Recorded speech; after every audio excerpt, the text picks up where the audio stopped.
taking a look at this Blue Force gear. It's a MOLLE admin pouch, and it's pretty awesome. So first off, you've got a section of multicam Velcro here, where you can put your patches and stuff right on the front. There's MOLLE, so you can go through this if you've got pens or picks or light sticks to jam through here. Zip ties and that kind of thing. You can stow them that way. You can stow stuff vertically through the webbing on the outside. Tourniquet now, something like that. On the back, you've got a real thin connection. So when you open it up, got real easy to use zipper ties, real easy to use close zipper. So when it closes up, the zipper is essentially hidden there.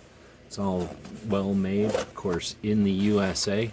You've got a real easy organization inside with this pocket on the side with the mesh.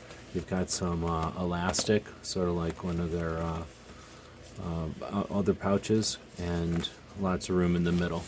Zippers from both sides. You can go from one side to the other, have them meet in the middle, however you prefer to run it, with the tools that you've got available there. Of course, this one is in multicam. They have it in a couple of other colors, and you can see the size here. I'll put it up next to a pug for comparison. And a pretty nice pouch, made in the USA, Blue Force gear. Hope this helps.